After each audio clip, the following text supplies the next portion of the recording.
compartimos el reporte número 65 del Ministerio de Salud de la Nación sobre la situación en relación a la pandemia por el nuevo coronavirus, las medidas implementadas, las recomendaciones y la situación actual. Según la información recibida por el Sistema Nacional de Vigilancia en Salud, observamos que son 2.571 los casos confirmados en Argentina, 128 en las últimas 24 horas. La tasa de incidencia, la cantidad de casos confirmados sobre la población general asciende a 5,38 casos cada 100.000 habitantes, predomina en varones 51,5%, 48,5% en mujeres. La edad media de afectación por coronavirus en Argentina es de 44 años. 115 las personas fallecidas, se han sumado 7 casos en las últimas 24 horas, lo cual nos da una tasa de letalidad del 4,4% que se obtiene a partir de los fallecimientos sobre el total de casos confirmados. La tasa de mortalidad general sobre población asciende a 2,5 fallecimientos por cada millón de habitantes. 71 es la edad promedio de las personas fallecidas y en el 68% de los casos se trata de varones. 32,8% de los casos confirmados están relacionados con un viaje previo, 35% por un contacto estrecho con alguien que ha tenido COVID-19 y el 18,6% por transmisión comunitaria en la cual no se identifica el nexo directo con un caso o un viaje. Esta transmisión comunitaria la observamos en el área metropolitana de Buenos Aires, en la provincia de Chaco, en zona de Ushuaia, en la provincia de Tierra del Fuego, y a su vez observamos transmisión local en conglomerados en Santa Fe, Córdoba y Río Negro. En Santa Fe lo observamos en su capital, en Rafaela y Rosario, y en Córdoba, en su capital, Córdoba, Río Cuarto y Altagracia. 22 son las provincias, no se ha modificado a partir de la incorporación de Chubut, como anunciamos en el día de ayer, en las cuales hemos detectado casos ya confirmados. Solamente no reportan casos confirmados Formosa y Catamarca en nuestro país. Los pacientes que se encuentran en unidad de terapia intensiva bajo cuidados son 121, son 631 ya los pacientes que se han recuperado y han sido dados de alta. Esto llega a un 24,5% de los casos confirmados totales. 477 de estas altas ya son definitivas y 154 en estado de alta transitoria. 20.647 los casos que han sido descartados, el 97,7% descartado con un examen virológico negativo. En cambio, el porcentaje restante porque no cumplían criterios epidemiológicos para definirlos como casos.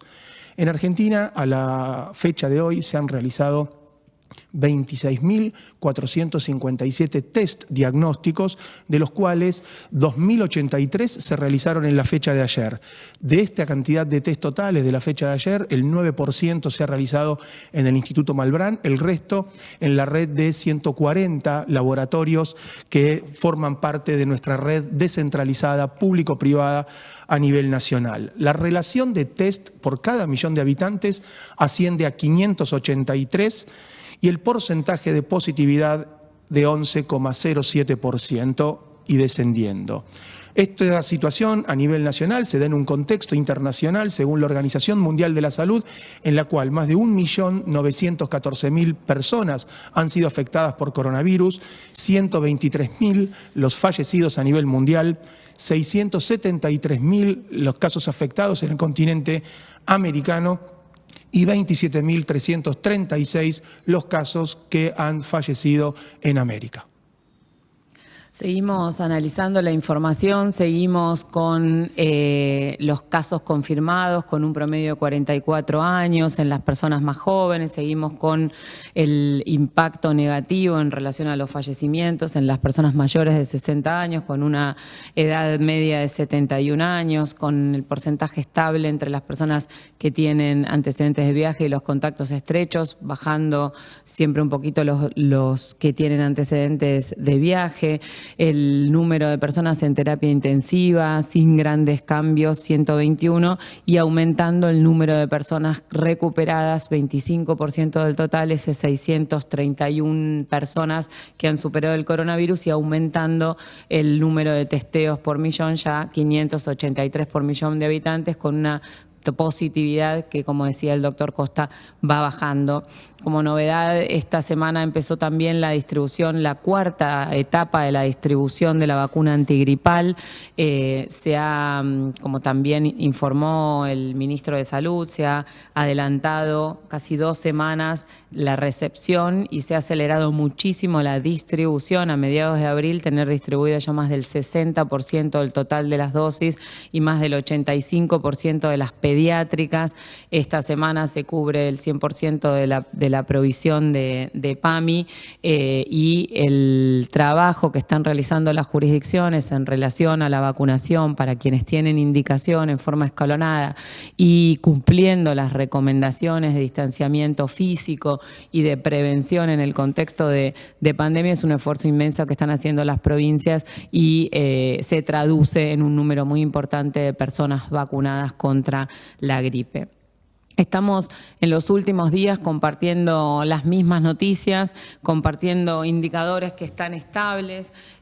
Cuanto más estables, cuanto menos novedades tengamos en este aspecto es mejor. Cuanto más podamos seguir teniendo los mismos indicadores, son buenas noticias y nos va a permitir, como ya estamos haciendo desde que se anunció esta etapa del aislamiento social preventivo obligatorio, seguir trabajando en analizar esta administración del aislamiento y esta estratificación y escala de actividades esenciales definidas por actividad y definidas también en función de la situación epidemiológica que es variada a nivel nacional para poder organizarlas, definir un protocolo y definir el monitoreo, porque como dijimos, este día a día va a ir dándose en función de actividades que se incorporan en lugares donde el riesgo es más bajo, con recomendaciones diferentes a las que se venían haciendo antes y algunas particularidades y con un monitoreo bien cercano para ver cómo va esta famosa curva, cómo funciona la dinámica de los casos y cómo podemos dar un pasito más o quedarnos a esperar que podamos organizarnos en ese sentido. Y uno de los ejes fundamentales en esta pandemia es la información, es comunicar y tiene un rol clave, así que hoy en nuestro reporte le queríamos dar un espacio a este tema tan relevante. Bueno, muchísimas gracias, doctora Bisotti, al Ministerio para dedicar estos instantes al rol del periodismo en la cobertura de esta pandemia. De repente el menú diario de la comunicación se vio invadido por términos raros, extraños, como enzimas, receptores, citoquinas. La pandemia y el coronavirus pasaron a ser protagonistas principales de la información desde la mañana hasta la noche, y hasta los programas políticos de los horarios de mayor audiencia se discute sobre cuestiones técnicas como, por ejemplo, la cantidad de test que deben realizarse o las estrategias sanitarias que hasta ahora eran materia propia de un grupo de especialistas. Por otro lado, el mundo se puso a trabajar contrarreloj para encontrar la causa de un extraño brote de neumonía que apareció en China.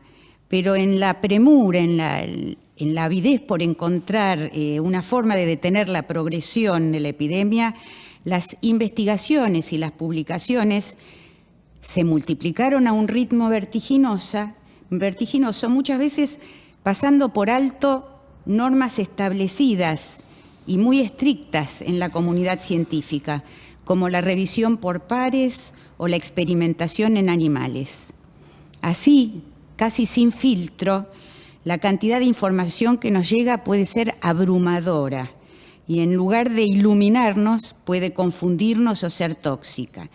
Por eso la Organización Mundial de la Salud advirtió sobre el peligro de esta infodemia. Por su impacto en la salud de la población, sabemos que estos temas requieren un cuidado especial y también conocer cómo funciona la ciencia y la investigación. Con nuestras palabras podemos producir hechos y llevar a decisiones erróneas. Como sabemos los periodistas científicos que nos entrenamos para el tratamiento de estos temas, es fundamental conocer estas materias, cómo se hace un estudio clínico o cómo se trabaja en el mundo científico para no difundir falsas promesas o tratamientos mágicos. Tenemos que ser precisos cuando informamos sobre resultados preliminares, in vitro o en animales. Sabemos que tenemos que ser especialmente meticulosos con las estadísticas y datos que pueden influir en las decisiones que luego tomará cada uno de los habitantes o de los individuos de nuestra comunidad, o pueden influir incluso en decisiones de salud o política pública.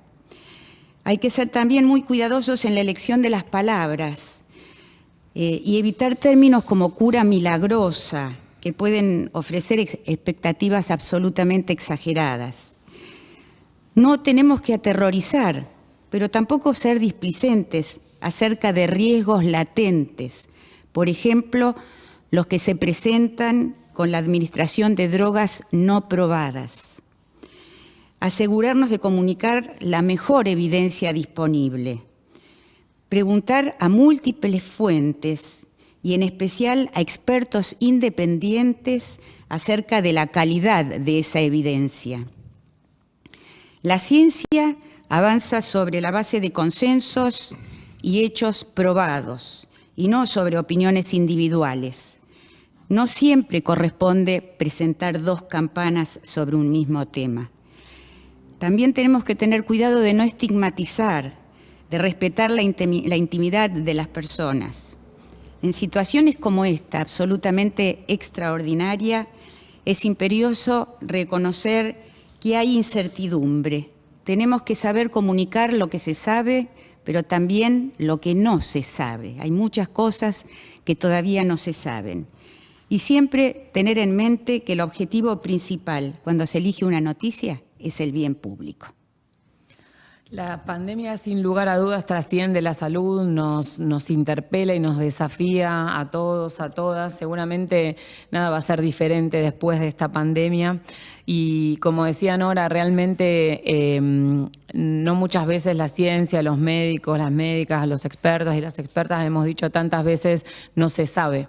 Y la realidad es que en este camino se está compartiendo experiencia, lecciones aprendidas y muchísima información en tiempo real, y las decisiones se van tomando por eso día a día, no solo por la evolución epidemiológica, sino también por la evidencia y las lecciones aprendidas de otros países y de otras situaciones epidemiológicas. Así que el buscar todo el tiempo información confiable desde el punto de vista científico para tomar decisiones y desde casa para pasar este aislamiento social preventivo obligatorio con recomendaciones y justamente recomendaciones positivas o proactivas de qué podemos hacer y cuál es nuestro rol, es también un gran desafío. Muchas gracias.